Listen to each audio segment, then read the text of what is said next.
Okay.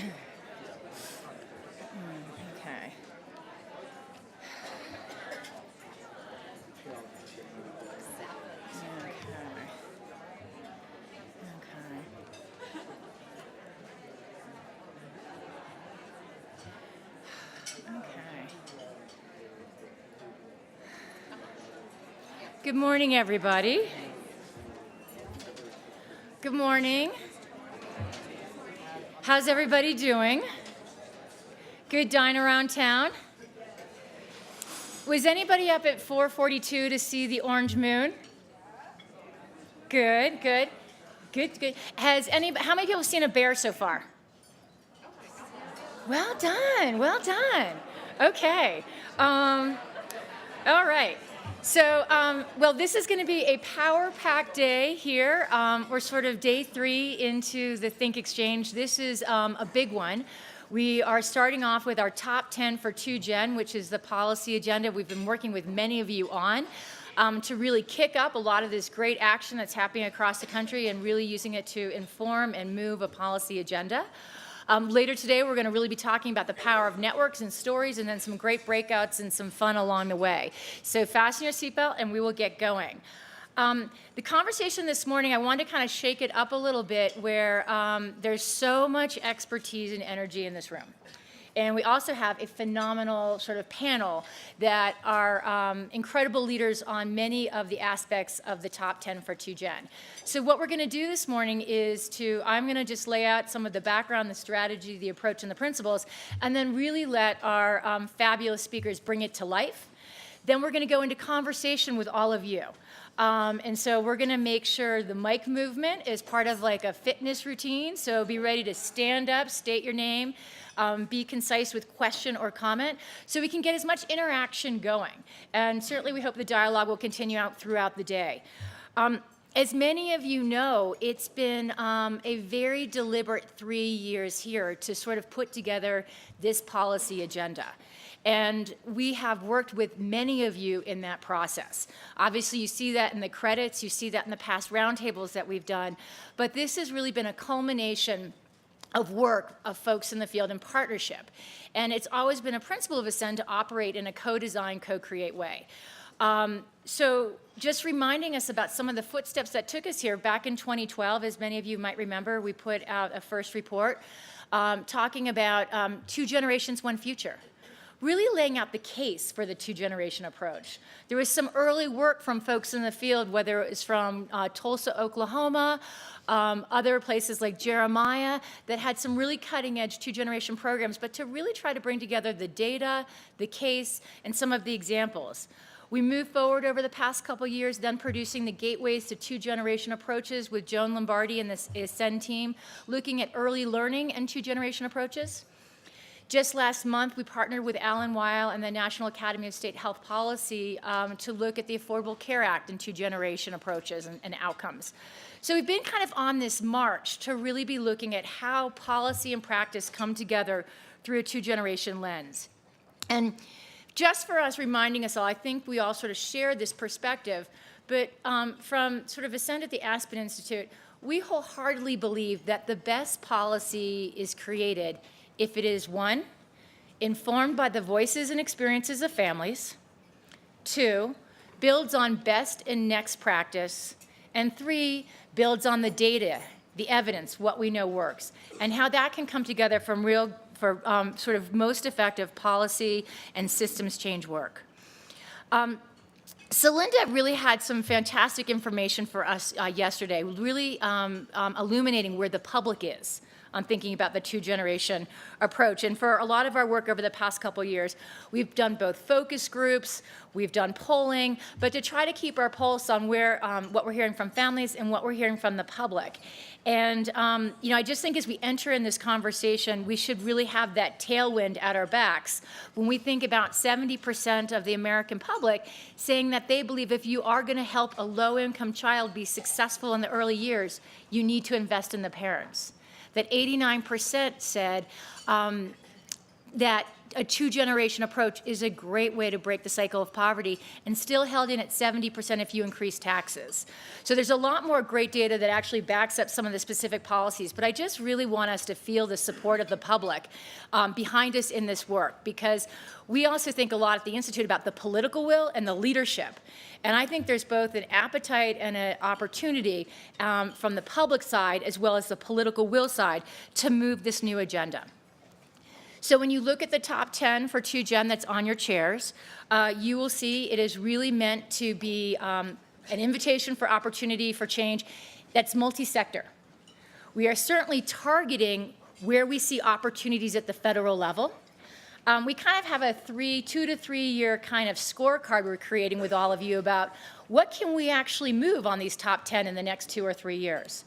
We have a wonderful opportunity with this administration to think about what can be moved, whether we think about the Department of Health and Human Services, which Acting Assistant Director Mark Greenberg sometimes refers to as the original 2Gen agency. We've seen some new opportunities. We think about the Department of Labor, and we look at everything from different funding streams to obviously the WIOA movement around the Workforce Investment Opportunity Act. When we look at HUD, when we look at Department of Education, there's some real incredible opportunities, and I think we need to be thinking not just about new policy, but how current policy is being implemented. What can we do through administration, executive order, and some other opportunities?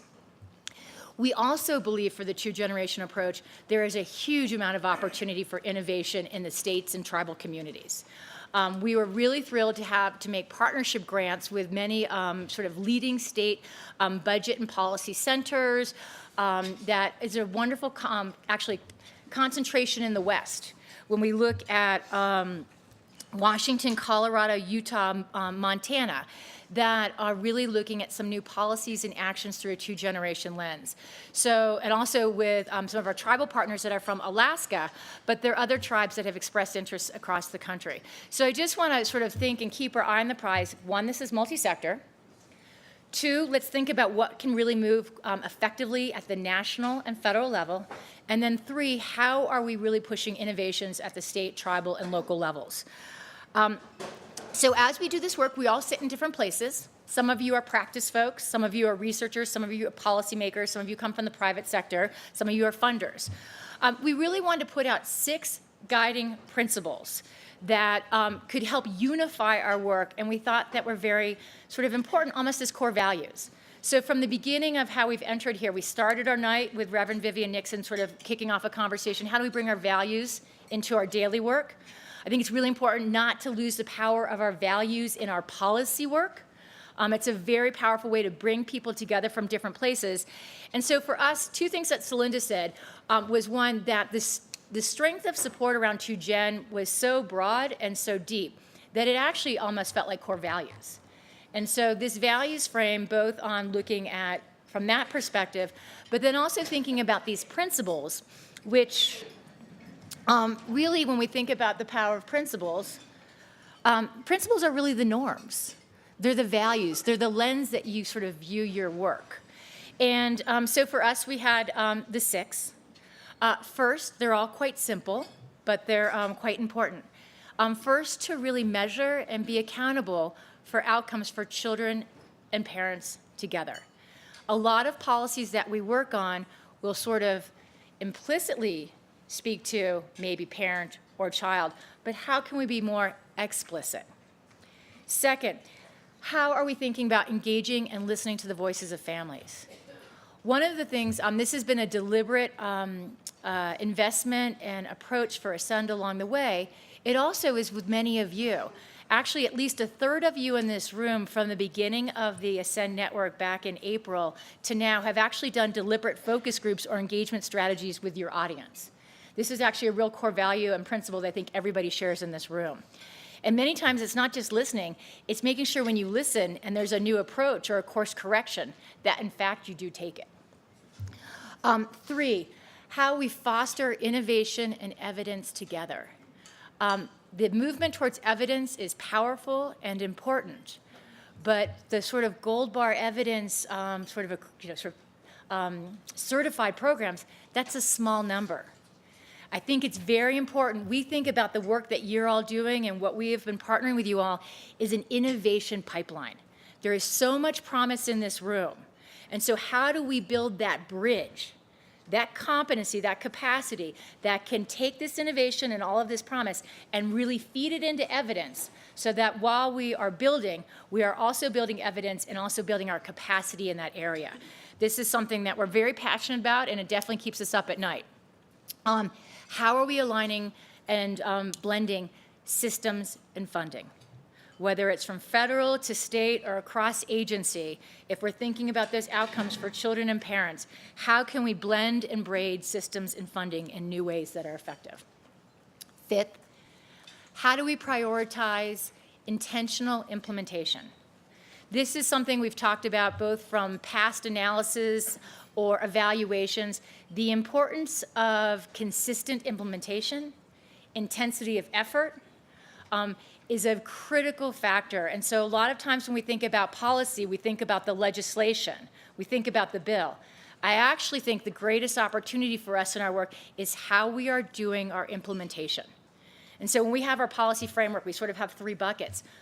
What could you do differently just if you went to work and you said, what are we going to let go of today? What can we let go of? And then what can we do differently that is within your control?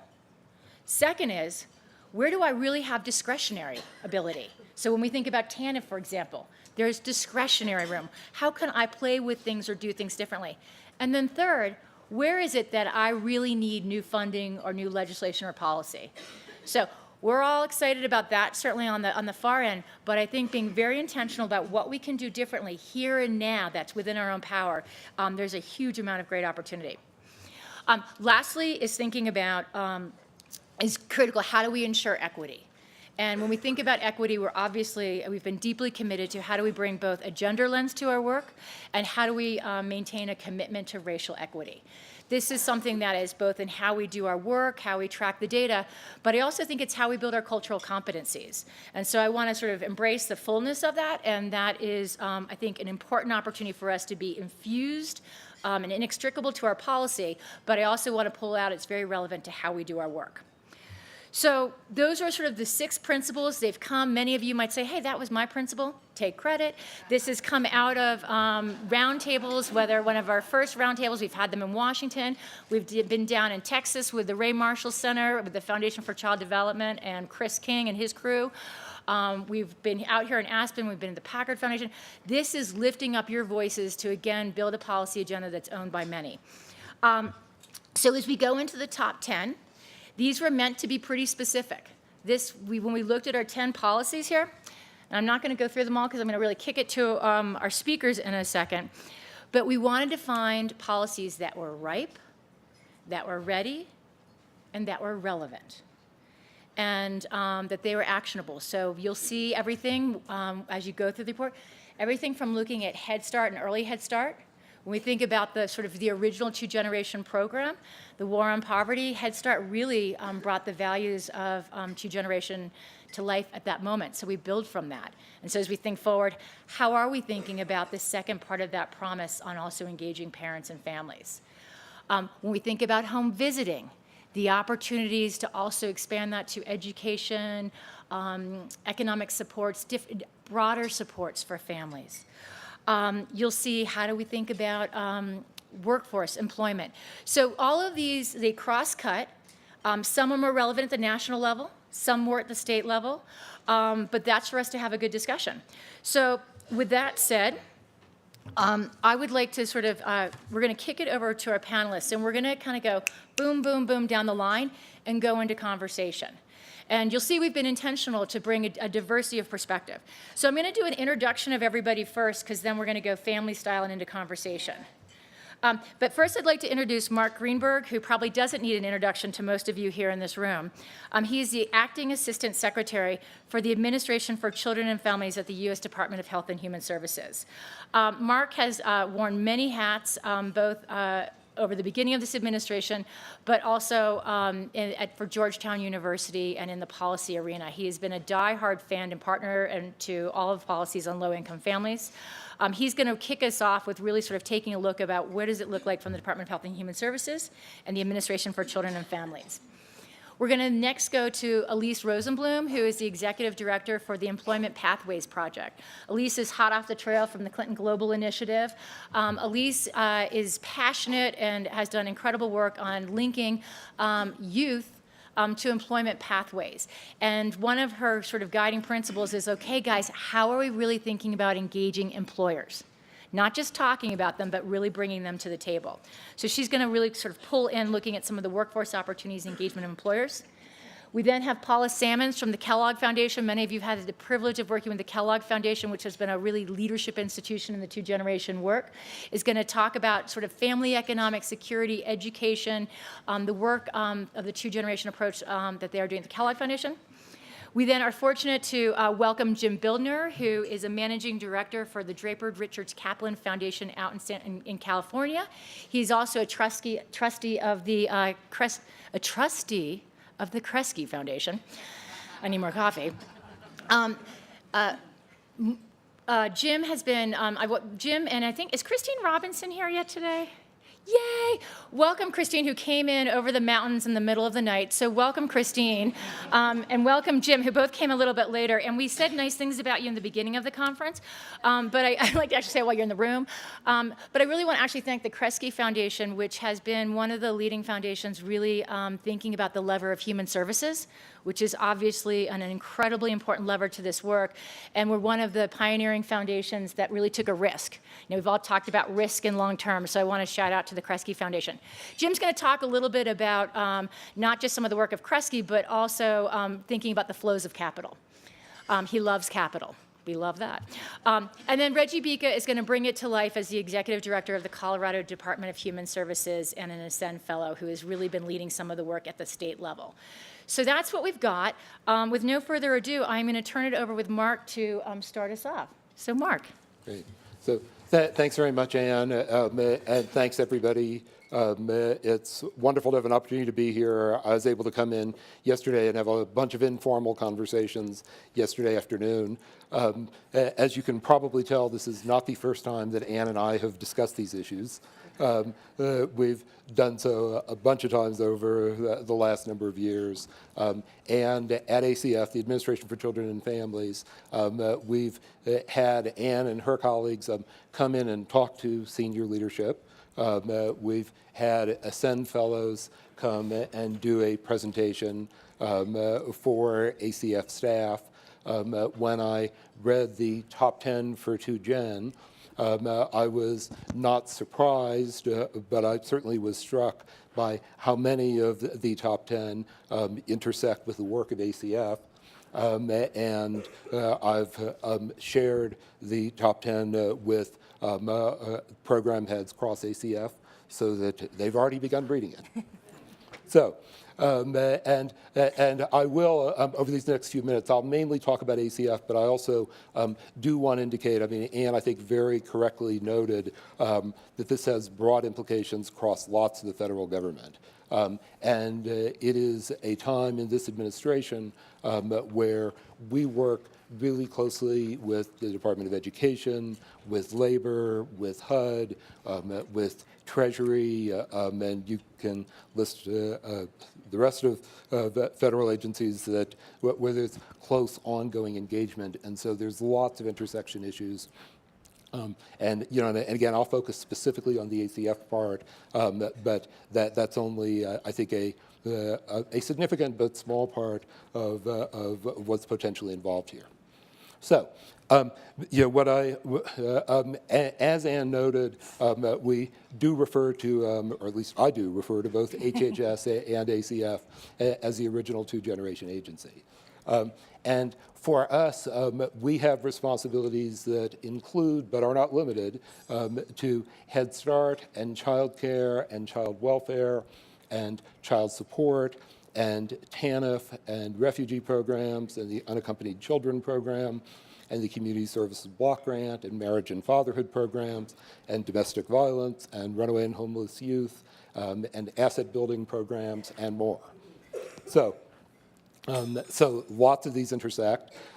For us, it's fundamental that if the goal is to get good outcomes for children, you have to work with their parents. And conversely, if you're seeking to get good outcomes for parents, you have to recognize that they are parents and build in attention and recognition of the work with their children.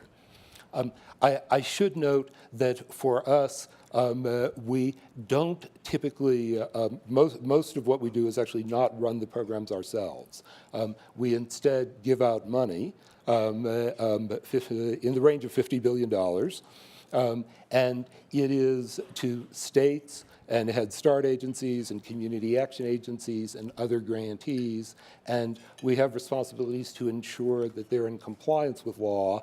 But then our principal handles for trying to affect behavior, sometimes they can be regulations, sometimes they can be policy guidance. A lot of times it will be research or technical assistance or discretionary grants or what's sometimes referred to as the federal bully pulpit. And we seek to make use of all of those as strategies for moving forward. I also just want to note as kind of a general observation that in conversations both before yesterday and yesterday, that when people are thinking about state and local initiatives around two-generational programs, it's almost never the case that federal law prohibits what somebody wants to do. There may be times, and we talked about some yesterday, where people say the TANF participation rates make it harder, or the Head Start performance standards may or may not make it harder. But the big point is that often, if you focus on what it is that you want to do, you can do it. It may be that the federal law doesn't require it. It may be that there are specific federal mandates that an agency has to be focused on and worried about. And a key to reaching out to them is being mindful of what are their mandates, what are their goals, and how structuring an initiative as a two-generation effort is not asking them to take on a new goal, but is instead helping them see how they can more effectively accomplish the goals that they've got. So for the top 10, I don't have time to talk about all 10. I do just want to really quickly make some brief observations, and then I think there'll be time to talk more in the exchange after it. The top 10 started with Head Start, and Anne, I think, correctly noted Head Start truly can claim to be the original two-generational program. And for Head Start, we are very mindful and share the commitment about conceptualizing parent engagement in very broad ways. We are doing Head Start University partnerships. We are focused on toxic stress and early Head Start. We're focused on financial capability issues. And when the new proposed Head Start performance standards come out for public comment in the near future, we encourage everybody to look at whether we got the balance right in focus on parental employment and parental economic security and parental engagement in child development. For childcare, in this administration, a strong focus on integrating with Head Start. We see enormous potential for the early Head Start child care partnerships coming forward. We see enormous potential for the reauthorization of the child care block grant that we believe Congress is going to do in November, the first reauthorization since 1996, with a much stronger attention to child care quality. One of the recommendations focuses on child support and the engagement of non-custodial parents. For us, this is fundamental. It's strongly reflected in our child support work. One of the recommendations focuses on TANF, and another highlights the new opportunities under the reauthorized Workforce Investment Act, and we view this as a key opportunity for better integrating TANF with the rest of the workforce system. So there's more to say about all this, but I'll stop for now and look forward to further exchange. Thank you so much, Mark, and it's great to have you here. As we were talking earlier, many of you have had a chance to sort of interact with Mark. I think it's just, I really want to recognize how open and full of partnership that the Administration for Children and Families and the Department of Health and Human Services has really been about how do we bring expertise from the outside in and vice versa. So great to have you here. Elise Rosenblum is going to really sort of go into the conversation about employment and workforce. And two quick things I just want to say. We've talked earlier about the dramatic shifts we're seeing in terms of student parents in higher ed. Celinda reminded us when we think about 50% of the children, babies born to millennials are to a single parent. Like, it's just a different ballgame when we look forward. And so Elise has been a great partner to the Aspen Institute broadly, as we've seen a lot of the energy around opportunity youth get energized across the country. And so I want to do a little public shout out to my colleague and friend Melody Barnes, who's the chair of the Aspen Forum for Community Solutions, former Domestic Policy Council leader. For us, we're really looking, there's a nice square fit when we think about opportunity youth, those youth that are disconnected from work and or school, that are also parents. So again, two generation, let's not use two at that time. Elise is going to give us some great strategies for going forward on that opportunity. Excellent, thank you, Anne. It's great to be here with you guys at Ascend. Anne and I have been scheming for a little while now about the overlap between employment pathways for opportunity youth and the 2-gen work, and being here I can see that there's just tremendous synergy. So I'm going to talk a little bit about the opportunities that we see with the brand new Workforce Innovation Opportunity Act, WIOA. And I think there's tremendous potential for advancing the 2-gen strategy in the new legislation. And just before I get into the specifics of it, one of the things I want to just draw a line under is it's great to have this new bill. It's been a long time coming, and now there's a ton of work to do around getting it right and making sure that the details really meet the aspirations of all of us who care about making sure that workforce training is done in a way that really prepares all people, and in my work we're focused on young people, for getting good jobs with family-sustaining wages. So just to point to a couple of big opportunities I see for advancing the 2-gen work, there's a big shift in the new bill to focus on out-of-school youth. Traditionally, it's been a maximum of 30% out-of-school youth being in programs. Now it's a requirement of 75% out-of-school youth being served. This is a huge change. And for those of you that are working with young parents, any parents that are under 24 years of age, these are the people that they're talking about. So there's a lot of, I would say, hand-wringing going on about how are we going to serve all these young people who have all kinds of potential barriers that might make them hard to serve. Being a parent may be one of them. There's a big wide opening, I think, for you guys who are really thinking about how you serve young parents and at the same time make sure that their children are getting good quality childcare and early childhood education. So big opportunity there. And I would say there's a lot of work to be done in terms of making sure that that implementation is done in a way that advances the 2-gen strategy. Obviously, that work will happen both at the federal level, but then that money will go out to the states. And so working with your state and even local leaders to make sure the 2-gen strategy is infused in new workforce training programs, I think is a big opportunity. There's also a big focus in the bill, much greater focus on outcomes and pay for success. And I'm guessing that one of my colleagues is going to focus more in on that, so I'll leave that for now. But just in terms of outcomes, I would say another opportunity to make sure that outcomes that advance the 2-gen strategy could be infused into this work. And as Mark wisely said, I mean, you don't want to go to the Department of Labor and say, hey, you guys need to take up early childhood education as an outcome, but I think framing the connection between what's happening with a young person who's going through a training program and what's happening with their children is critical in helping the department understand that if their children are well cared for, those young people are going to be able to show up at the workforce training program and get the skills they need. So I want to also just flag another policy opportunity that I think is out there for you guys, which is the performance partnership pilots, the P3 grants that are coming out. Those are a partnership between Department of Labor, Department of Education, and HHS, and they specifically drive blending and braiding of funding streams, all with the shared outcome of greater success for opportunity youth. That SGA is going to be coming out sometime, I think, quite soon, and I would encourage you all to take a look at that because some of your programs may be really ripe to consider that SGA. So the other thing I want to say is, employers can be great partners with you in advocating for policy change and implementation of policy and working with your governor's offices to make sure they get it right. But employers also, I think, have a critical role to play just directly in advancing 2-gen work. And I'm going to do a whole workshop tomorrow on how to engage employers, but I just want to say while everyone's in the room that I think this is a no-brainer for engaging the private sector. I mean, in a way, they already get this. They have thought for years about how to make sure when their employees are at work, they're not distracted worrying about where their children are. So they have for a long time been thinking about how to make sure employees know about how to find good child care.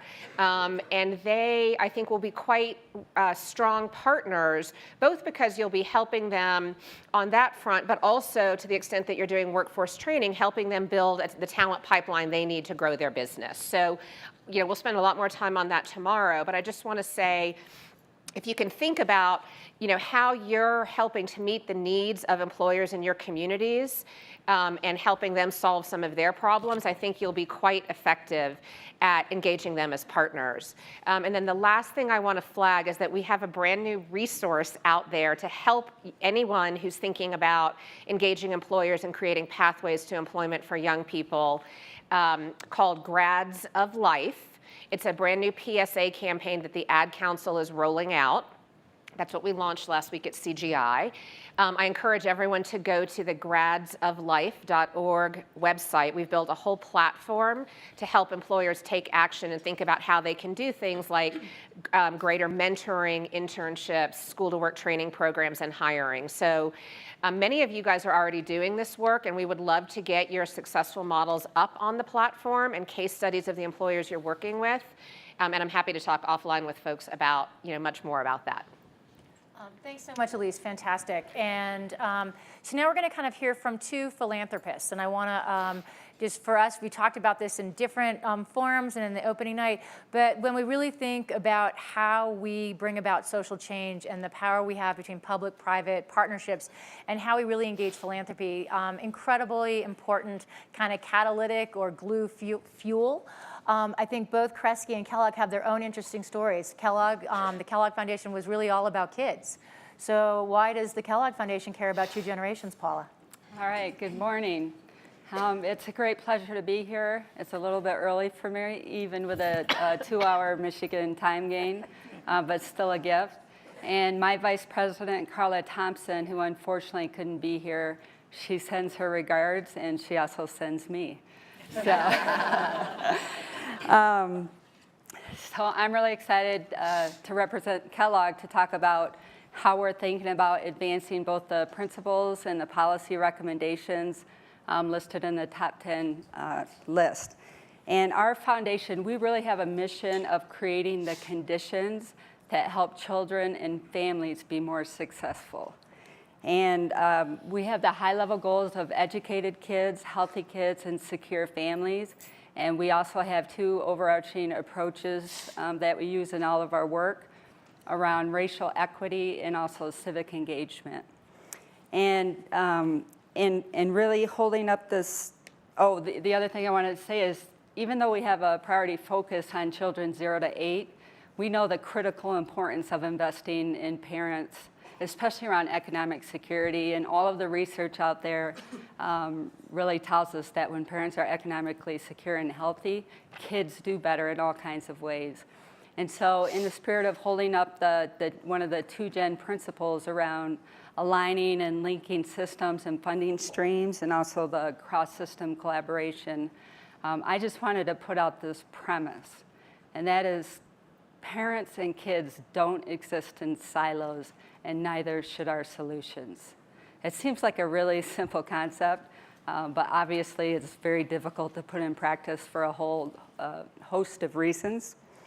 And in Ascend's recent report they just released, it talks about how the findings in the brain research show that the development of parents and children are inextricably linked. So why should our policy and our programmatic solutions also not be inextricably linked? I think we know better than we do, and so now it's time for us to do better on behalf of children and families.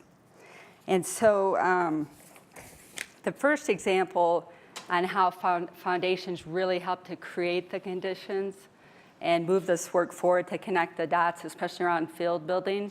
One obvious example is our investment to Ascend.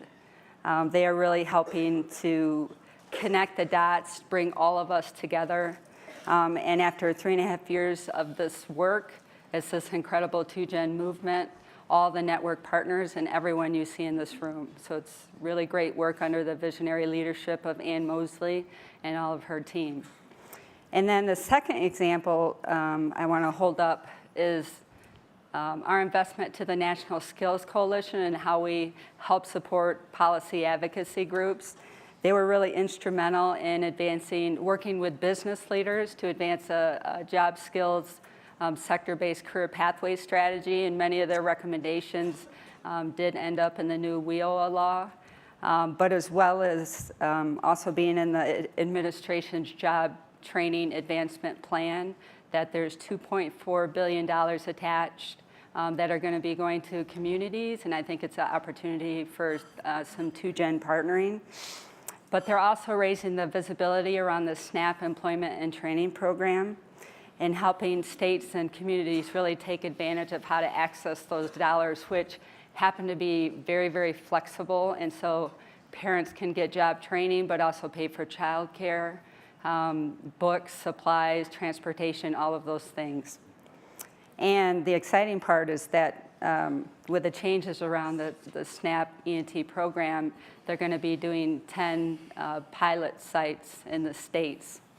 And so this is an opportunity, an example of how economic security partners can access funds from a totally different funding strategy, come together with partners. And I think as a foundation, we can help work with cross-sector partners to have a coordinated 2Gen strategy and response around many of these funding streams, such as WIOA, the SNAP ENT pilots, ACA, the TAC grants, and also the Head Start recompetition.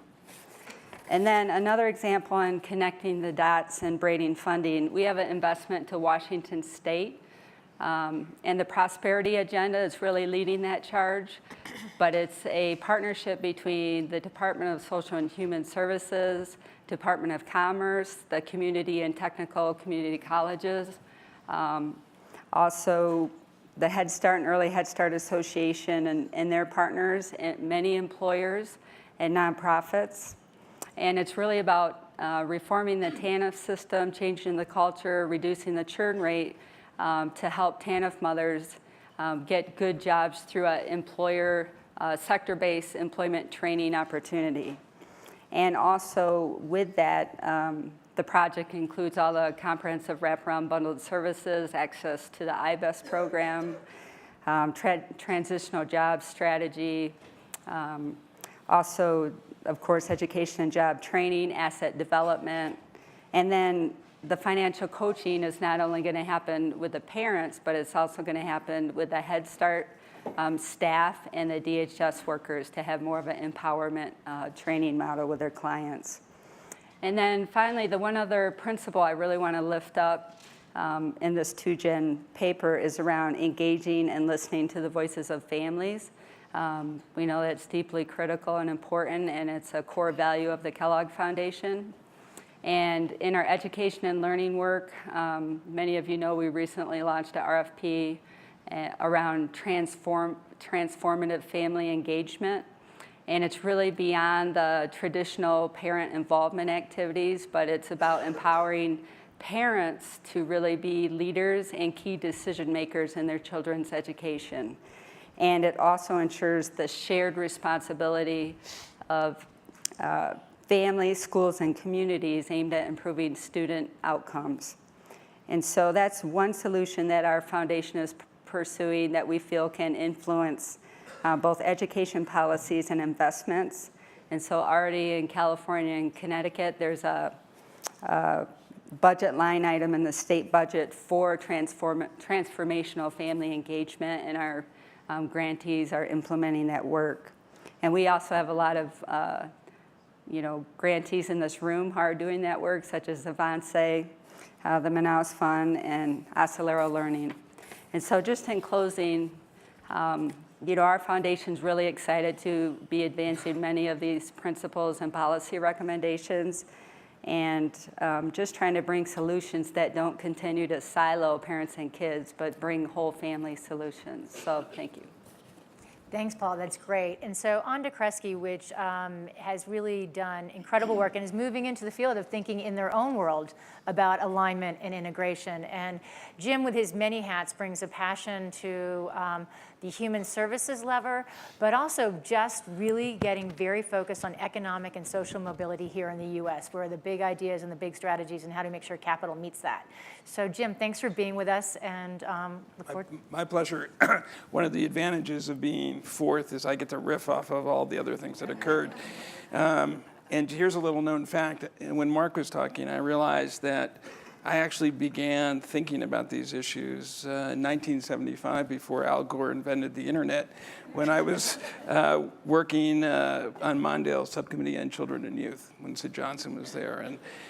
And if I had the opportunity, so I'm going to talk about innovation, and I'm going to try to give you just a sense of sort of how the philanthropic community thinks about these issues. And usually I would start this with 3 slides. One is the nonprofit quarterly diagram of the nonprofit sector. Anybody remember that slide? I'll make it available as a resource. It's really pretty funny. They're just endless arrows going all over the place. And then the next 2 slides are actually, I won't name the foundation, but they're theory of change and evaluation logic models.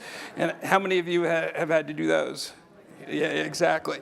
So I took a few, not from Kresge, but from other foundations, and then I took one from actually the Department of Defense's logic model in Afghanistan, and they were remarkably similar if you couldn't actually read the context.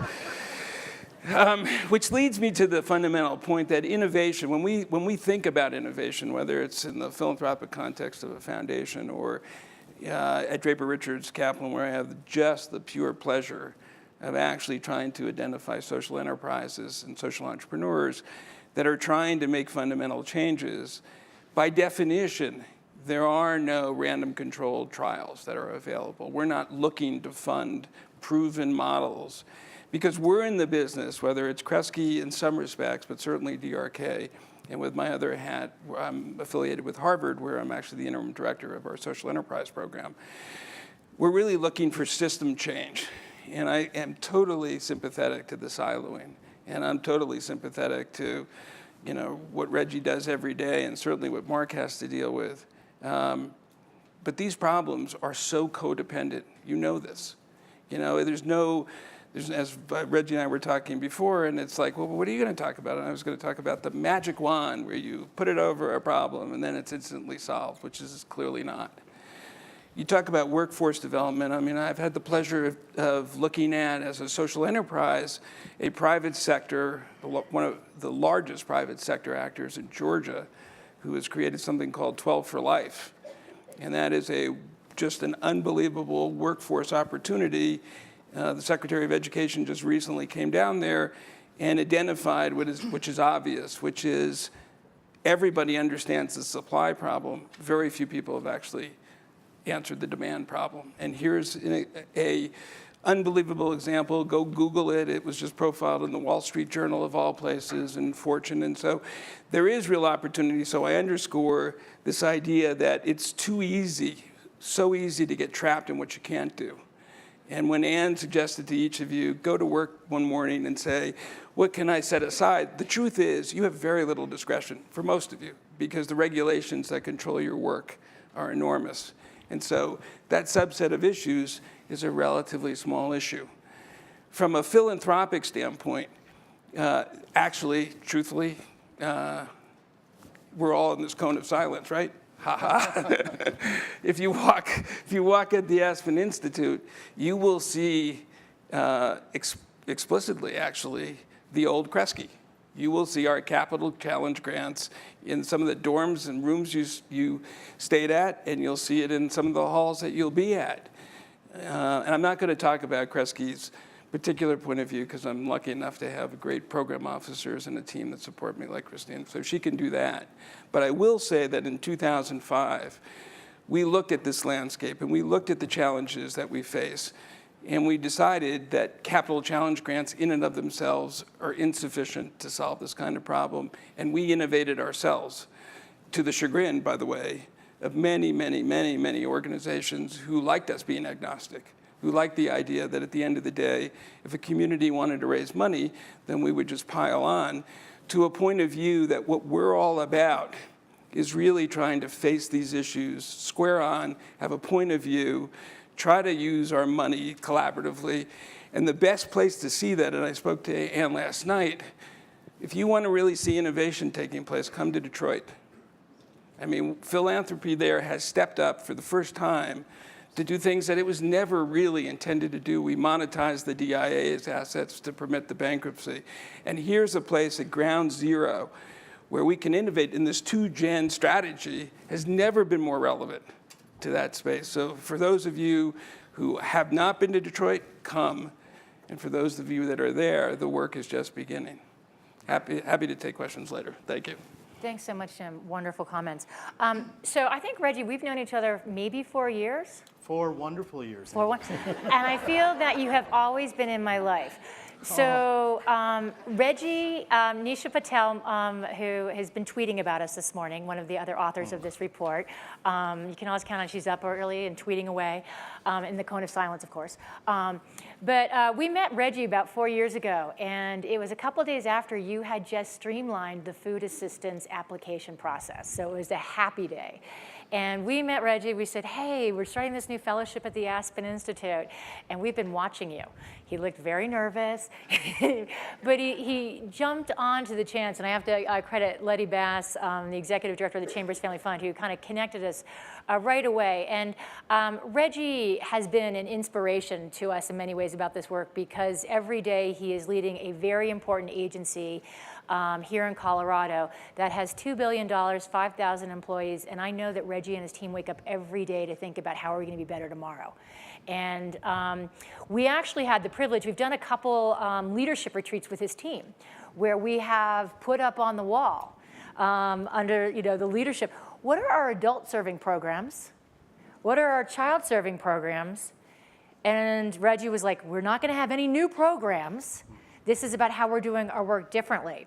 And I don't know if you remember, Reggie, the first one, we went through a process where it was everything from, and it was at the time of setting up the new Office of Early Childhood, so it's bringing together childhood, early education, home visitings coming on over from the health department, a lot of stuff going on.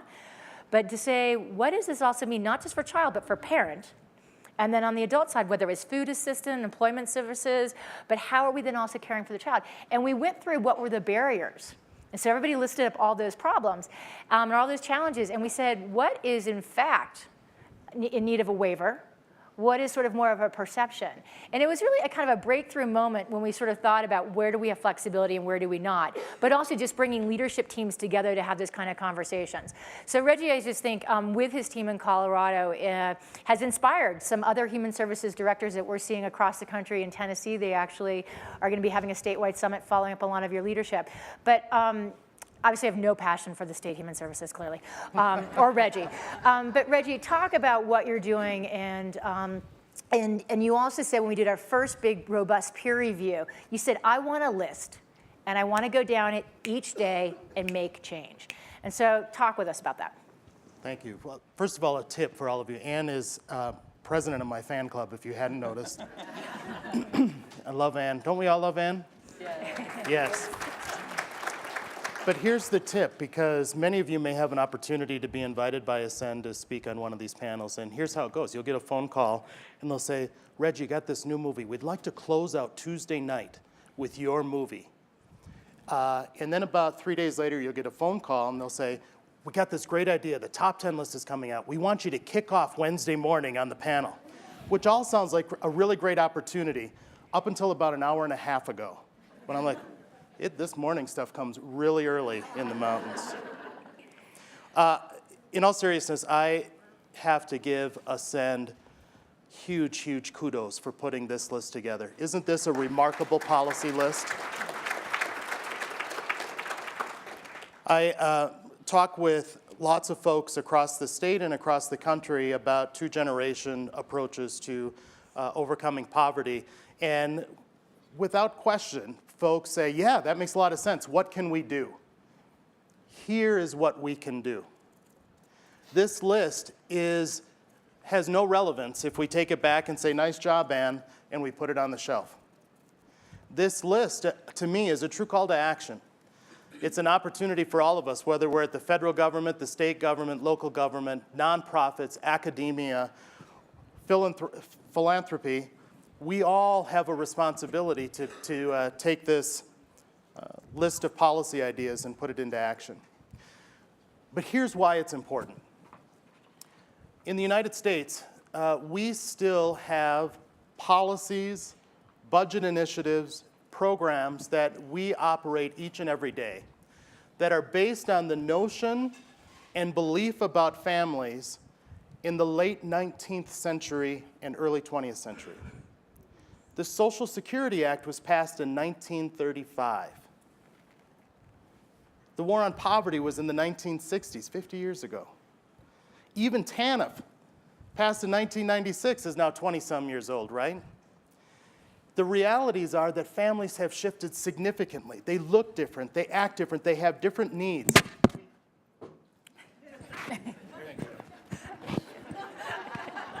You're the best. This is innovation. That's right. Collaboration at its finest. Thank you. Public-private partnerships. There's a lot of ways that we can symbolize this. I think that's action step number 2. Right. Oh, shoot, I forgot where I was. TANF, and we're going to, yeah. Well, families look different. 21st century, this is a 21st century economy, right? The tools that we've had in our toolbox for policies must shift for us to meet the needs of families in the 21st century. And this policy idea booklet gives us a call to action about what we can do at all levels of government to make it happen. And I was going to tell you about a child, right? Child in poverty. We now have 40, 50 years of research that tells us that a child who interacts, is engaged with both parents, even when both parents don't live in the same home, do much better in life than a child who doesn't have access to both parents. But our system is set up based upon 19th century values about family that the child who is living in poverty, usually with mom, but not always, mom has custody of the child 51, 55% of the time because now our policies have shifted around joint custody, right, rather than primary placement with one parent. In most cases, in most states, we assume joint custody, which is a good thing, but our social policies haven't necessarily caught up. So that child spends 50-some% of the time, hopefully 40-some% of the time with dad. Mom, in a poverty household, can apply for TANF, get cash assistance. She might be able to get child care assistance if she's working or searching for work. She might benefit from food assistance. Up until the Affordable Care Act just went into place less than a year ago, she could get medical assistance, but dad probably wouldn't get medical assistance. Now that's finally changed. That same child then goes to the other parent's household, right? Also living in poverty. That parent doesn't get any of those benefits that I just spoke about, with the exception now of medical assistance. And furthermore, because mom is benefiting from all of those other public assistance programs, we have policies that require that a child support referral be made. So not only does the other parent not get those benefits and supports that he or she may need, they now have an additional burden on them to pay child support back to the government to compensate for mom's benefits. Now let's think about that from the child's perspective. How does that make any sense at all? What this document does in so many ways is tells us a blueprint about what we can do for change. It tells us that we need to reform our child support laws in this state. In Colorado, I'm pleased, if you saw the film last night, we're trying some new innovative ideas about what we can do to help non-custodial parents in our child support program get many of the same benefits that a custodial parent gets from TANF, right? Assistance finding a job, assistance to get housing support in your life back on order, support navigating the family court system, support engaging with your kids and having parenting advice that might help you be a better parent. And we believe that if we can do those things, that's relevant to a 21st century where we can promote two-generation approaches and we can help kids and both parents be better off. In Colorado, we're piloting, not piloting, it's a brand new law that we passed, House Bill 1317. It reforms our child care assistance program.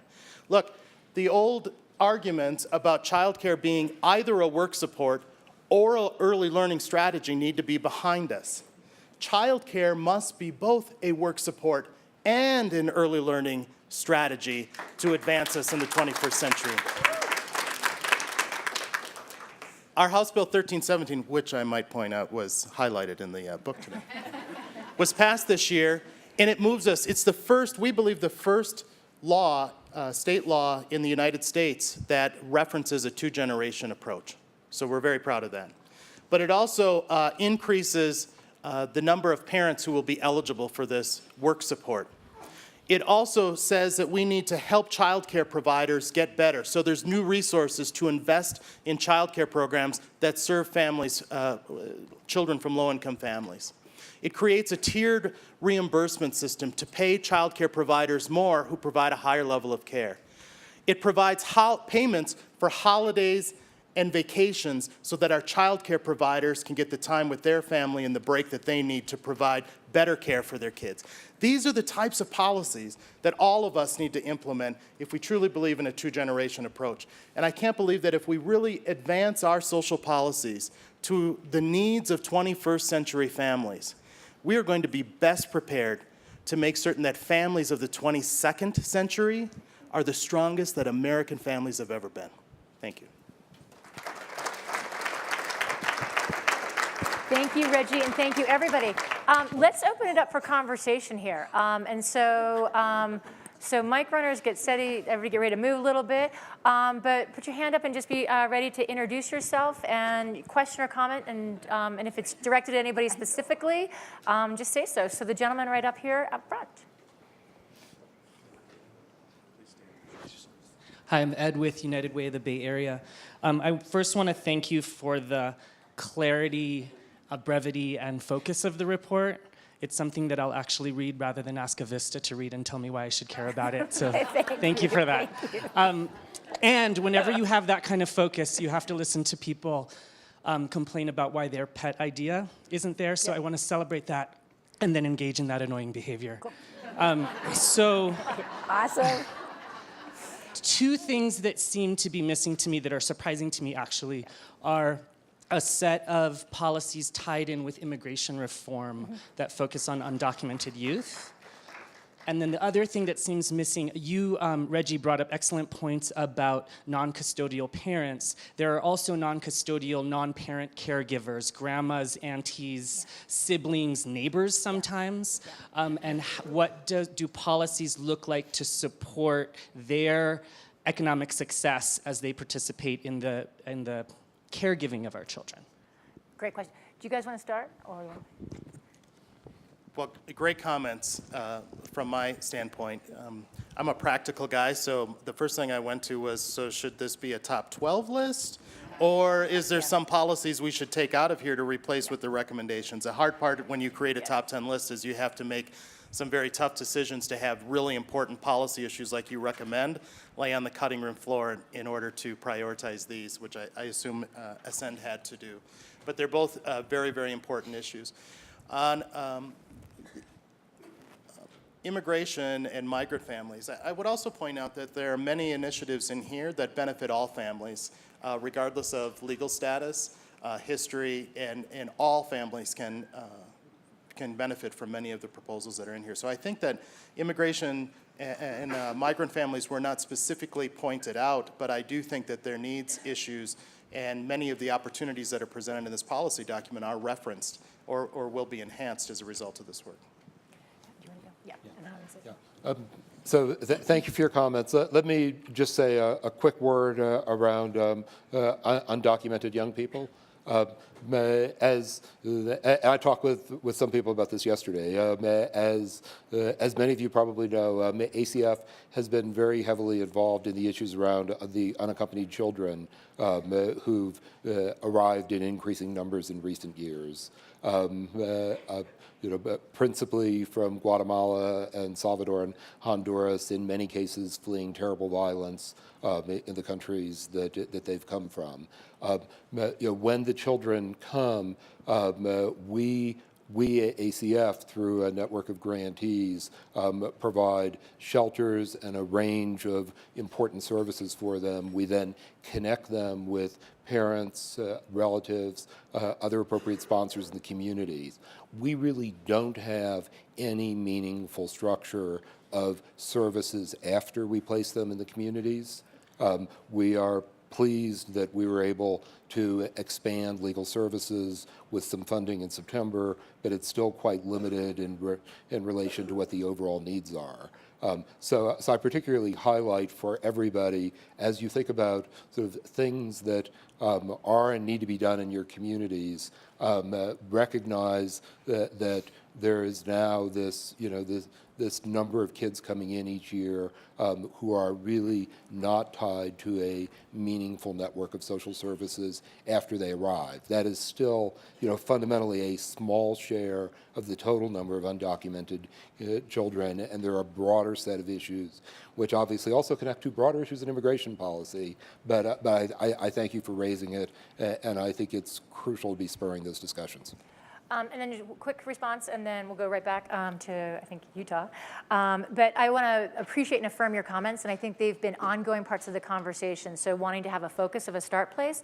I think we would welcome the conversation with some of the core partners here about, especially when you talk about immigrant families, undocumented, but to really have a thoughtful conversation about what are some next steps. It's a complicated path, but there's a lot of partners in this network that have real leadership there, so that's a welcome conversation.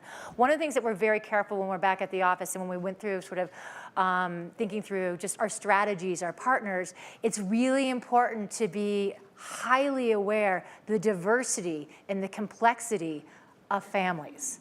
And so it's everything, whether it's we're looking at 200% to the federal poverty level, at the poverty level, single parent, two parent, first generation. And so we've thought about that. We don't have all the answers, but I want the intentionality that thinking is there, and would welcome the opportunity, if there's interest here, to go deeper on some of those conversations. So it's a really important one. The other piece, when we talk about children and their parents, biological or not, that role, part of the whole kind of spark of Ascend was that families look so different. And so the role of extended family for us is squarely in the social capital strategy space. But again, I just want to acknowledge that, and how it comes out and outcomes of strategy is an ongoing body of work. But look forward to, if there's a leadership group here that would actually like to go deeper on those issues, we welcome that. So thanks for your comments, and also for, at some point you had to get to 10. So everybody else is going to go argue for 12 or 15, bring it on, but still you got to pick one of the 10 to work on too. So back there, you can, to Karen from Utah. Hi, I'm Karen Crompton with Voices for Utah Children. Since we became a partner of this network, we have so looked forward to this conference and be able to be here, but also the report that was coming out. And when someone mentioned immigrant families and that, it reminded me of the Utah Compact in some ways, which was a general agreement among policy and community leaders about guiding principles for addressing immigration. These strategies really are, I think, broad enough that it can bring a lot of voices to the table. The one thing I would mention, in thinking back to Celinda Lake yesterday, the public gets these ideas and supports them, but that whole question of political will still is a barrier and a challenge. As I think back to the Affordable Care Act and the hundreds of millions of dollars spent on lobbying, and you look at how much money gets spent on children and families issues in the area of policy advocacy or lobbying. We don't even come close. So I encourage funders and others to be as supportive as possible, to help build that strength within organizations, that core capacity to be really strong and effective advocates as we go forward with this work. Can I just, so the fact that a policy framework, a policy framework actually does exist. The fact that it's going to be incredibly challenging to make it happen doesn't obviate the responsibility of everybody in this room to make something happen on the ground. And the magic dust, the innovation dust, that's one thing you actually can do. So create the programs that fill these gaps. Philanthropy's sole purpose in life is gap filling and getting government to accept the responsibility it probably should have. So, you're totally right. Missing policy, got it. You're totally right. You're outspent. You're always going to be outspent. That's the way it is. So let's go after it and just make changes on the ground. And then there are folks like us who will fund you. I just want to also chime in to say, I said this before, but there's such a big opportunity here to engage the employers that you're working with to help you with the advocacy. Stu Thorne and Mike Wiggins, who were the creators of 12 for Life, they've met up on Capitol Hill with me probably 6 times talking about the workforce innovation, the new WIA. So, many of you are working with employers, so think about engaging them as partners in the advocacy as well, because they're unlikely voices on these issues, and they can get to people who you as, youth advocates or family advocates can't get to in the same way. And so just on them. So that's Great Promise Partners. That's the nonprofit that's out there to replicate this. Based in Georgia right now. We're hopeful to replicate them more nationally, but here's a little dirty secret with that. It actually makes $2 million. So here is an incredible program that's actually sustainable, doesn't rely on philanthropy at all, easily replicated with any large employers in any challenged communities. And I do want to say, creating that public and political will is so crucial, and we're often talking to the choir. And one of the investments the Kellogg Foundation made was in Council for a Strong America, and they're what we call unusual suspects or conservatives, but it's retired Army generals, police chiefs, business leaders, the faith-based community, and also professional athletes, and they go out and when there's press releases around legislation, but to advocate for children's policies and also parent policies. So we just need to think about how can we partner and bridge across and really build this public and political will. Okay. Can we get Yvette, and we'll go 1, 2, 3, just so Mike person go. Hi, Yvette Sanchez-Fuentes, National Alliance for Hispanic Families. So I just sort of want to put an idea out. There are a lot of reauthorizations that are happening, the Workforce Innovation Act, CCDBG, there's conversations about Head Start, and there's been a lot of conversation about the War on Poverty 50 years. And one thing to think about is that when those policies were developed, people got in a room and developed those policies. And then the Johnson administration, with Congress, pushed those forward.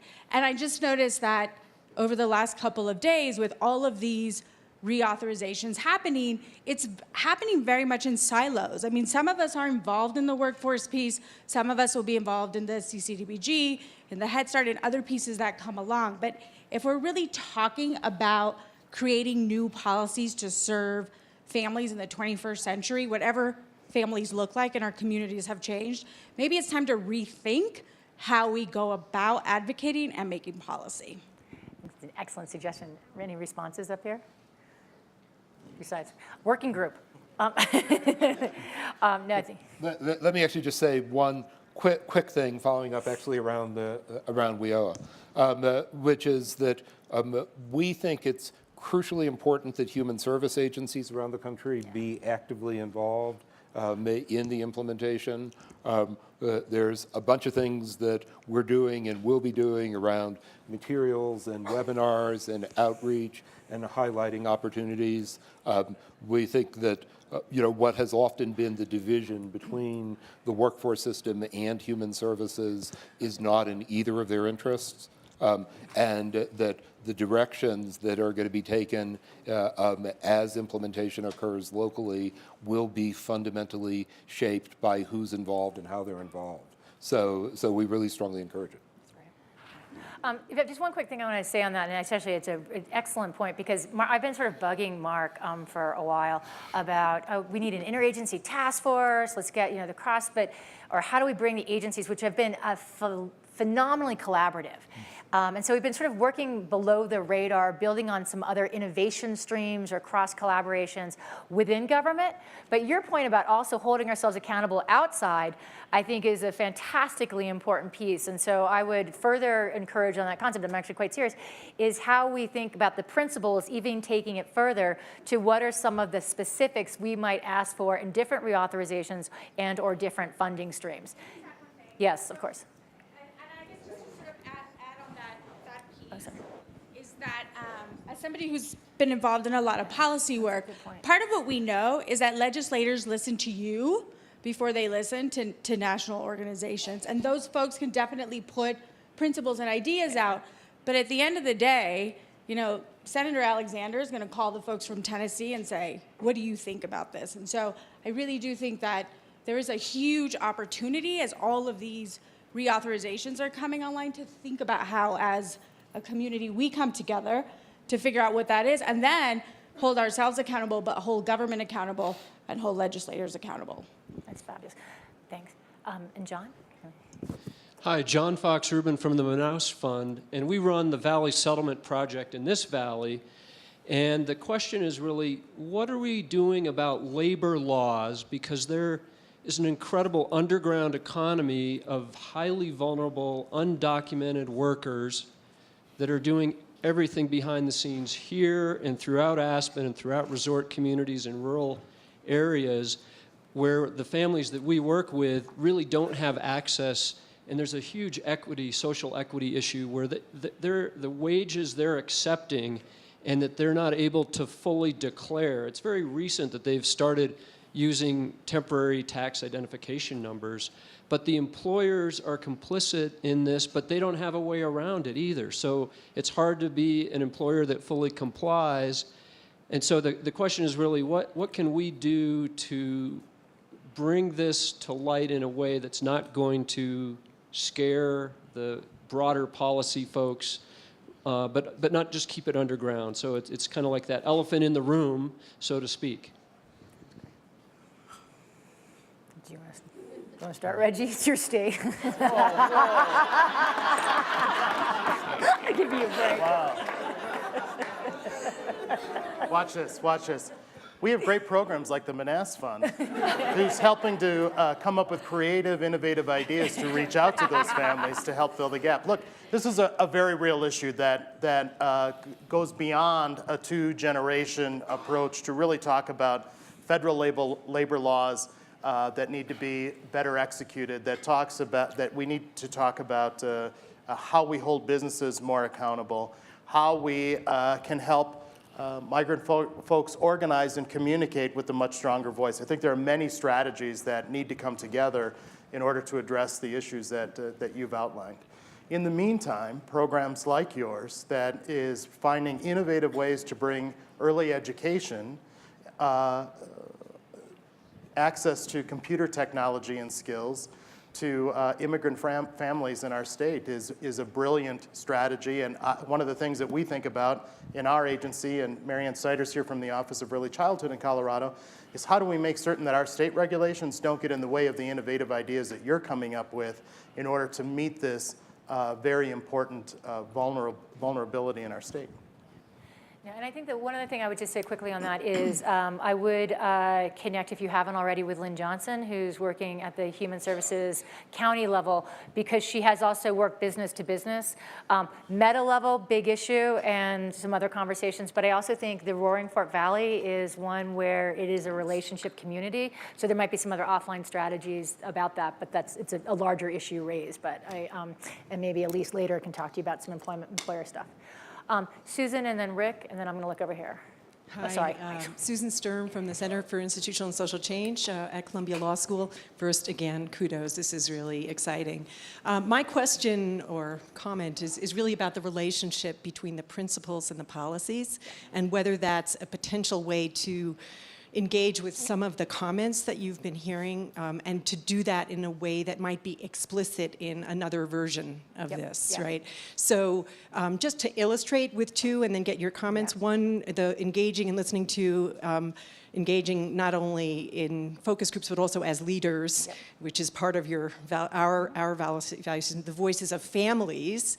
That seems to be a place that there could be some more explicit articulation of families in the broader sense that we've been talking about, and so that does not, so it gets explicitly named in a document that people are looking at, where we're talking about who those people might be, and how that could then be built into a set of policy recommendations that are focused on parents and children.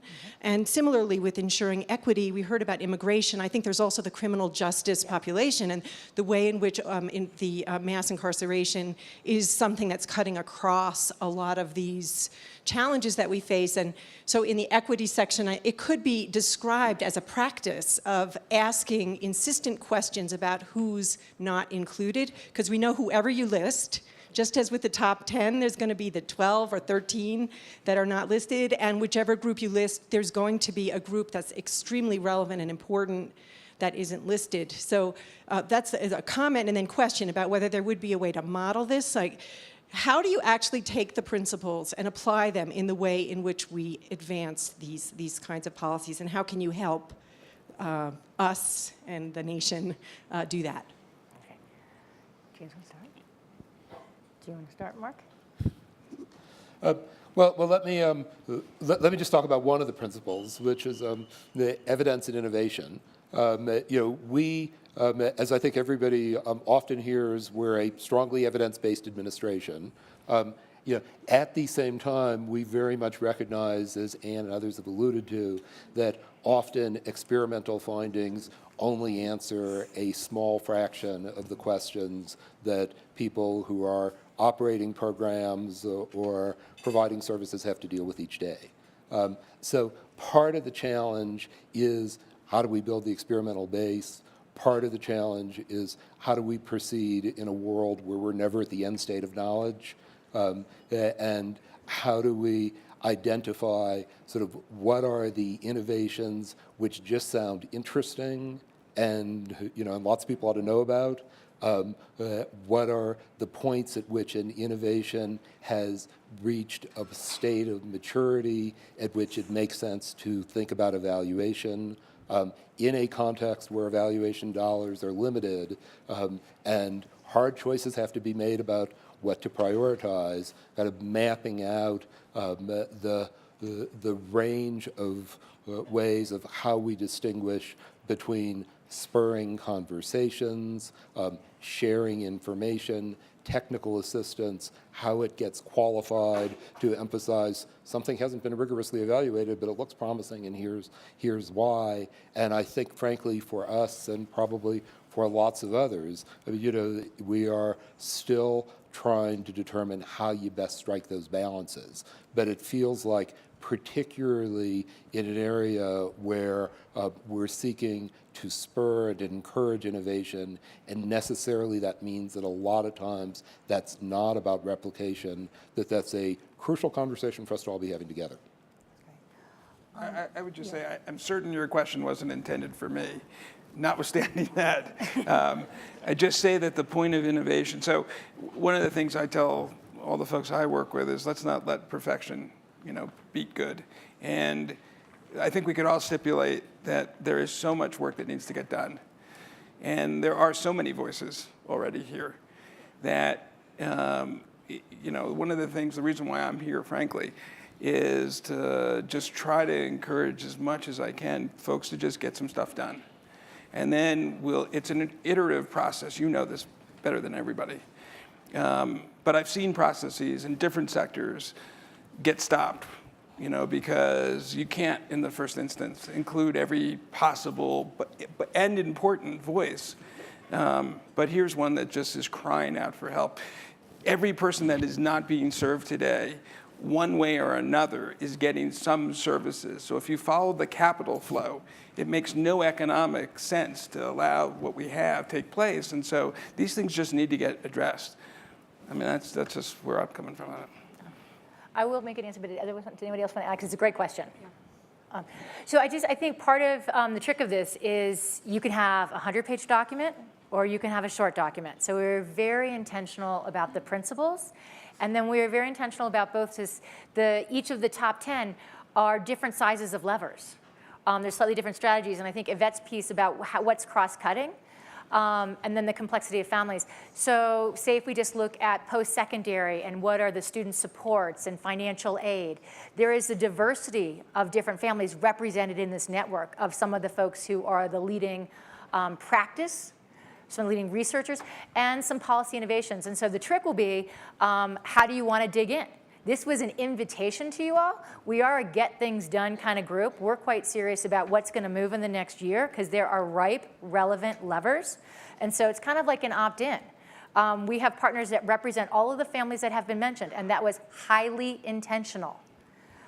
Be part of it. And so part of this is when we are wheels up out of lovely Aspen land, for those of us that don't apply for a job at the Manaus Fund, or the Aspen Institute. But it's going to be how we're going to want to organize on this action. So it was hard to make these choices. And you know, God knows I love a sentence that can become a paragraph. But we had to get something that could get onto people's radar, and then it's about where the work goes from here. And so it is a full-on invitation to sort of dig in where it makes more sense. And it's on Aspen to help, the Ascend network to help us kind of connect those dots and link up with other kind of policy and private sector, multi-sector partnerships. It's a great question and opportunity. Okay, so we have, how much time? We got 10 minutes. So we're going to do, I'm going to ask everybody, raise your hand high. Hi. Who's that woman on the TED Talk? She says, raise your hands and you feel instantly powerful. You heard about her? She's like, you do it 2 minutes each day and you're ready to roar. So raise your hands high. And what we're going to do is people are going to ask concise questions or comments so that everybody can be heard. And then everybody will kind of answer anything that they feel they can be helpful on, or say something totally irrelevant. Totally kidding. They will answer your questions.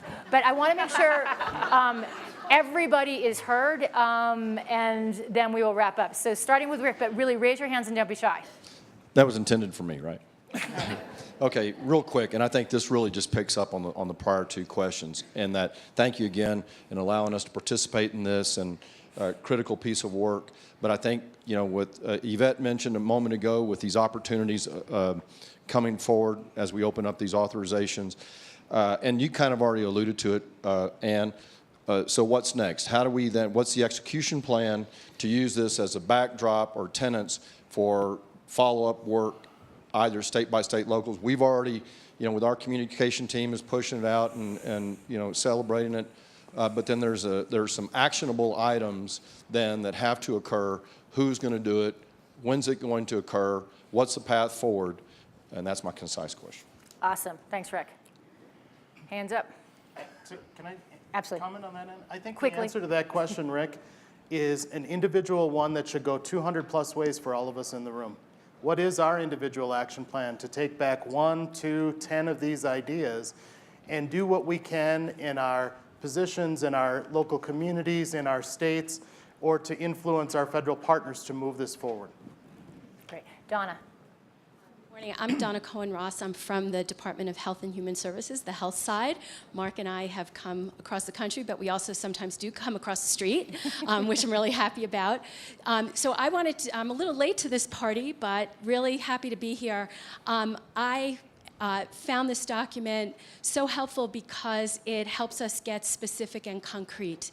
And I think that's the way to advance what we're doing. I also was holding my breath until I got to number 9, which talked about the Affordable Care Act. So thank you, Reggie. I wanted to just say 2 things about that. One is with the Affordable Care Act and the Medicaid expansion, we have, I think, a first ever time to really look at a 2-generation perspective with respect to health coverage, and enrollment is critically important.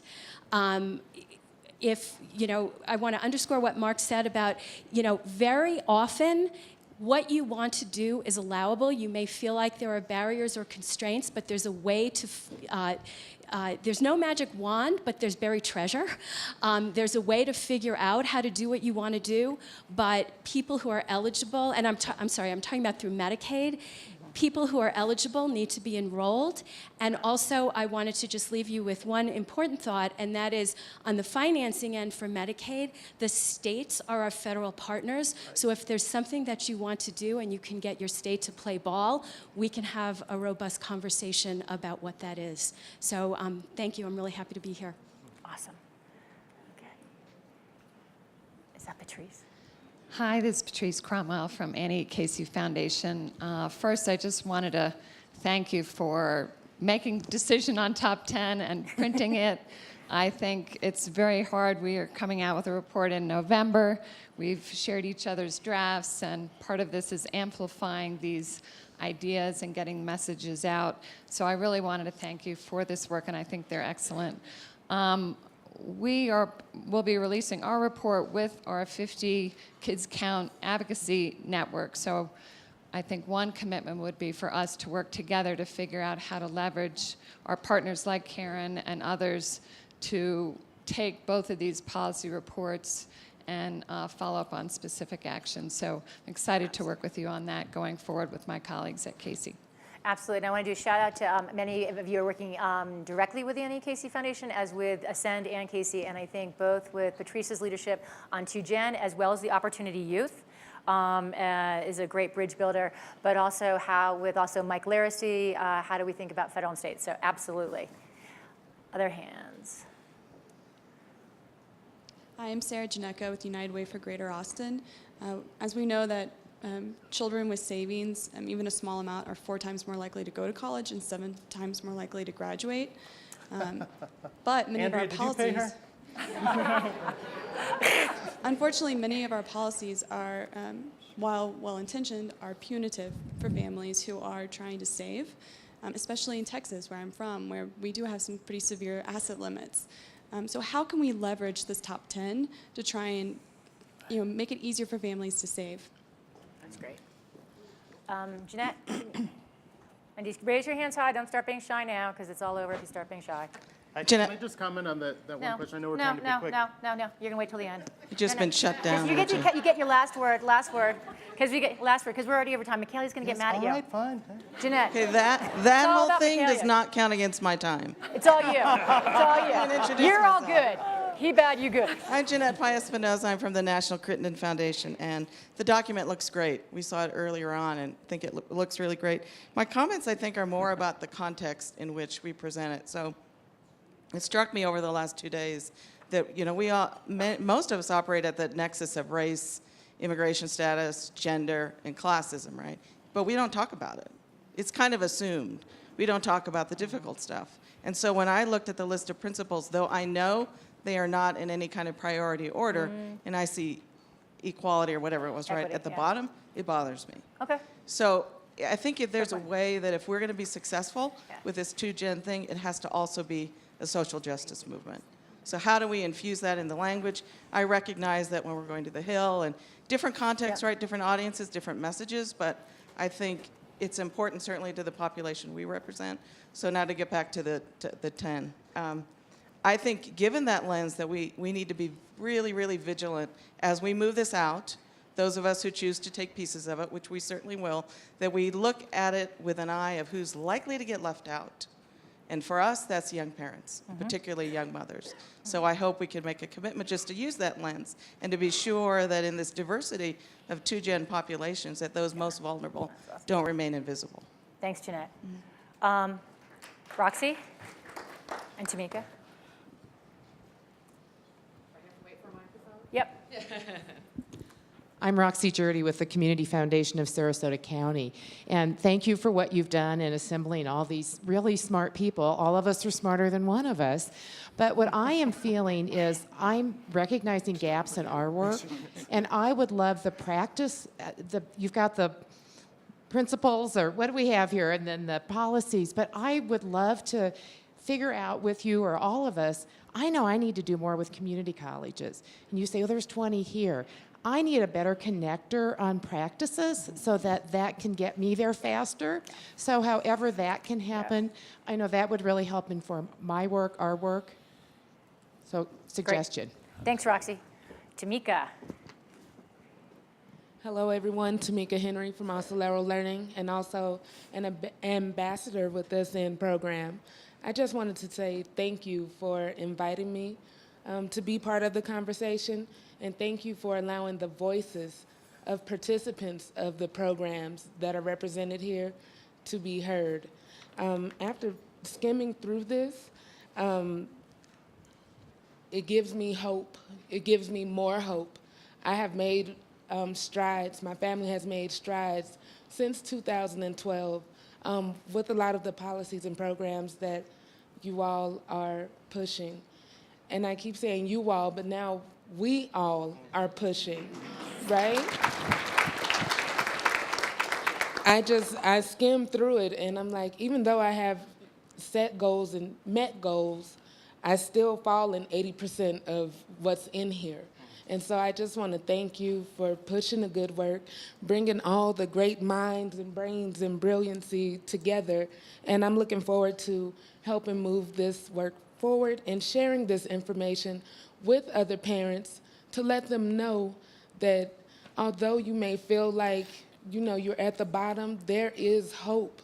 There are people out there working for us, and I appreciate and thank you all. Thank you, Tamika. So powerful words, Tamika, and you've been powerful, whether it's testifying with Senator Harry Reid or helping Oscillero stay on course or visiting in on the Ascend staff when you're in town.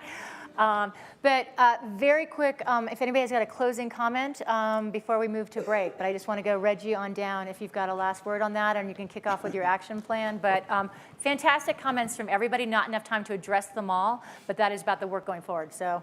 First of all, when Tamika says she can't wait to go talk to other families, she means Katie Couric's family, because that's the type of people Tamika hangs out with. Back to the comment on savings. Thank you for bringing that up. If I had the top 15 list, financial literacy, financial supports for families would definitely be on it. Immigration issues would definitely be on it. Many of the things that we've heard here. But to the point about savings, what we simply have to do is start talking with our families about saving and stop with the bias that many of us bring that our families are so poor, are struggling so much, are in so much chaos, that the notion that they can save the little that they have, that they can use banks instead of payday loans isn't even a possibility, is something we, each of us, control. And if we can start that dialogue amongst ourselves as helping professionals, and more importantly with our families, we can make a real difference. And I'll just leave you with this very concrete thought. So when you go back to wherever communities you're coming from, we, in this case, Draper Richards Kaplan, are looking to identify, find, fund, and support social enterprises that are so young, early stage, working in the spaces that we've talked about with 2-generation strategies. If you find them, send them my way, and we will find, fund, and support them. The words I want to leave you with are, after today or after this conference, what can you go home and do differently? And at our foundation, we're working differently. We have what we call a 2-gen pot of money, and program officers cannot access that money unless we come together across health, education, and economic security for 2-gen solutions, and that's what we need to do. So I would just say I think that the clear message today is it's time for us all to roll up our sleeves and take out of this what we can do. And I am delighted to commit to work closely with any of you who are interested in thinking more about how to engage employer partners in helping you move the work. So 2 things for me. One is just, I talked before about saying federal law is often not the barrier. At the same time, we appreciate that federal complexity can often be intimidating and chilling. And one of our commitments is to help disentangle the complexity. So when you're trying to figure out if you can do something, if you want to reach out to us, please do. Sometimes we can answer, sometimes we can connect with other federal agencies, but we think that that's an important part of moving forward. The other just last thing that I would flag, which is really a longer conversation for another day, is if we were, it's not sort of a number 11, but as we think about version 2.0, for one of the other areas that's been a major area of conversation and discussion within ACF over the last several years has been trying to look across the body of work that is now going on in multiple related areas of trauma, toxic stress, parenting, executive function, the 30 million word gap, how all these things potentially fit together. We've been particularly struck that there were largely separate trauma conversations going on in child welfare, in Head Start, in runaway and homeless youth, in domestic violence, in refugee, in TANF, and elsewhere. We feel like ultimately, in developing a broader narrative about early childhood adversity and understanding both the roles of parents and caregivers and the policy initiatives that can be taken to be addressing stressors affecting poor families and children and communities, that it involves looking at this together and mapping out a research and policy and practice and communications agenda. So it connects with a whole bunch of things that are within the top 10, but we look forward to building on it further for version 2.0. Awesome. So 2.0 already underway, and we see many communities. So I just want to, appreciate all the comments by our panelists and with all of you, and really underscore any report, any piece of paper, any principle is what you choose to make of it. So this is an invitation. All of you opted in to be part of this network. We had 254 applications, and then we whittled it down to less than 60 through a very deliberate process.